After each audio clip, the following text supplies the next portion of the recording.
It's time for the Traci Shoblom Show. Hello.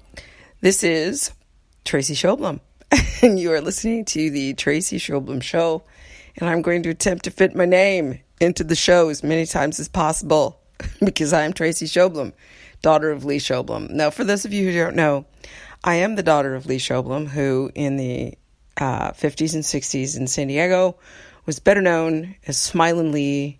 He was a broadcaster. He was a television host. He went on to work at many radio stations around the United States. He invented the Walt Johnson caricature. He started a couple of radio stations and a television station, and I was on the radio as pretty much as soon as I could start talking. So that's why I come by this naturally, and I learned from the best to fit your name in the show as many times as possible. So hello. All right, so depending on where you're listening to me, if this is morning, noon, night, evening, weekend, whatever, welcome to the Traci Shoblom Show. I am recording to you from the sleepy little community of Glendora, California, nestled in the foothills of the San Gabriel Mountains in the Southern California area. And what I want to talk to you about today it starts with mountains because, I'm looking at them right now and I'm inspired by the forces of nature. But what I want to talk to you about today has application to virtually every area of your life. And it's what I call the momentum train. Now, obviously, I did not invent the concept of momentum. It is a physical force of nature. But the concept of the momentum train can apply to every area of your life, almost. And what we're going to talk about today is its application to your eating, your thinking, your emotions, and how you move, your exercise. Because that's what I'm calling the 4 cornerstones of the pyramid of health. And the idea is that, let's say, for example, you're standing at the top of a hill, a steep one if you're in San Francisco, and you take your car out of gear and you push it a little bit. Well, if you're 2 feet below the car, it's going to be easier to stop the car. It won't be fun to be standing in front of a car that's moving. But if it's only moved 2 feet, you can actually stop the car, you and, or maybe somebody with you. But if you're at the bottom of that hill and someone at the top of the hill pushes the car and then it's like speeding down the hill, if you're standing in front of that hill, you have a serious problem. You're not going to be able to do anything. Similarly, this is another visual image that works for me. I have a Rottweiler. I have 3 dogs, and all 3 of them are huge. But the Rottweiler is like a tank, this guy. And he's the most affectionate fellow you'll ever meet in your life. And so if, I'm in the kitchen and he kind of jumps up on me, for whatever reason, it's not fun, but I can sort of stand there and hold my ground. But if he comes running at me from the other side of the yard and jumps up on me, I'm going down.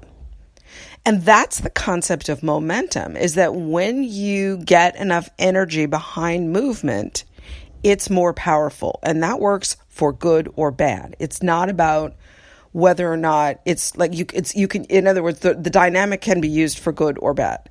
So let's apply it to eating in a bad way.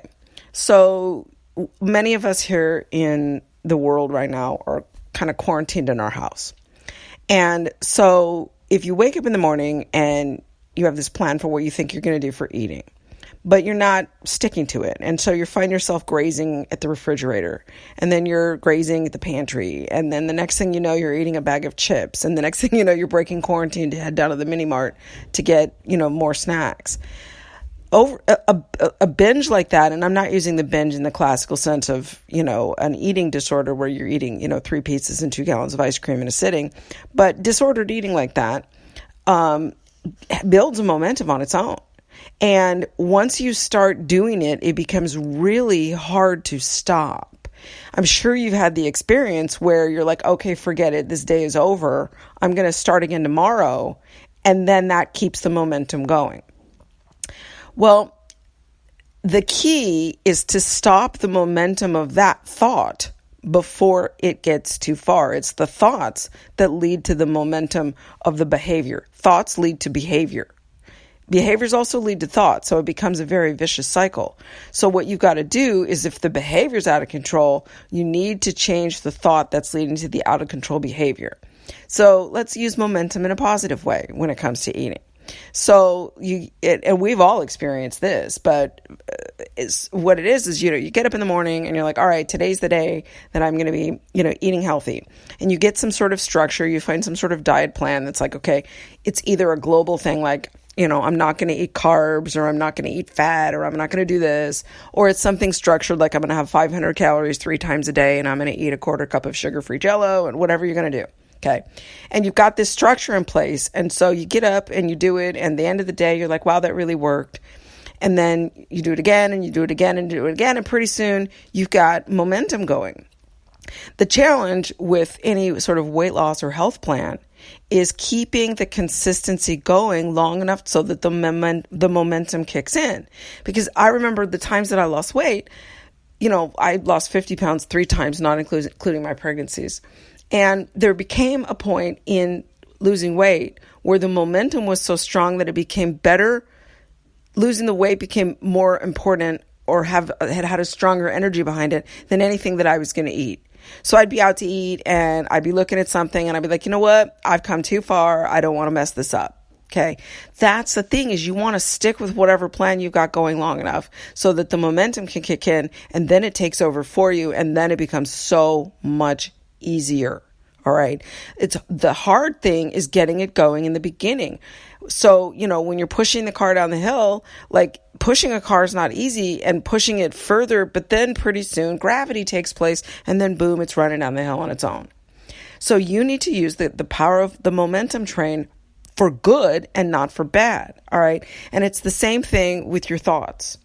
When you start thinking scary thoughts, dark thoughts, negative thoughts, you've got about, a few minutes before it really starts to take over. And then the next thing you know, you're thinking more negative thoughts, and then you're doom and glooming. And of course, those are going to lead to your emotions. Then you're going to get upset, and it becomes this whole momentum tangled up cycle of thoughts and emotions that's going in one direction. Excuse me. So the key is to stop it before it gets too strong. If you feel yourself upset, or you hear your mind thinking negative thoughts, think to yourself, whoops, I better knock this off, because the momentum's going to build and I'm going to be in a bad mood. I'm going to find myself scared. I'm going to find myself overwhelmed with anxiety. So you got to listen to that, listen to what's going on, listen to yourself, and then stop yourself as if you would a toddler that was getting ready to have a tantrum. You can stop a toddler's tantrum sometimes, by identifying the signs on early enough. Same thing with exercise. A body in motion stays in motion, body at rest stays at rest. If you're sitting there in your bed and you don't have the momentum in place to get up and go move, it becomes much easier to stay in that warm bed.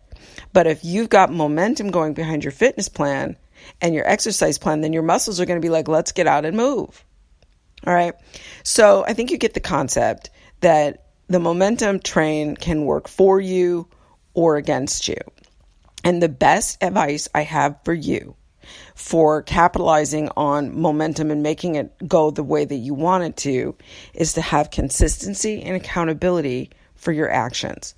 So if you want to have, let's say, a positive eating plan, a healthy way of living, then you need to build that into your life in a consistent way that involves every single day. Okay, every day doing something towards your goal. And it's not enough to just do it by yourself, because that lovely little brain of ours is going to start whispering naughties at us and be like, oh, that tastes good, or, oh, you better give that up because we've already blown it. And no, all right. Draw a line in the sand with yourself and be like, I'm going to hold myself accountable, and I'm going to have someone else do it too. Whether it's a coach, a partner, a friend, someone that you can talk to who you're like, okay, this is what I'm going to do, and I'm holding myself accountable to you.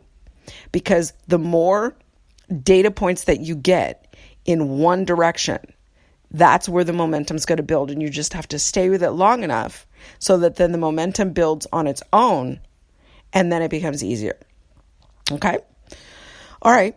So that's my big talk for today. I'm going to come back next time and talk about something else deeply, deeply profound and meaningful and inspirational to change your life.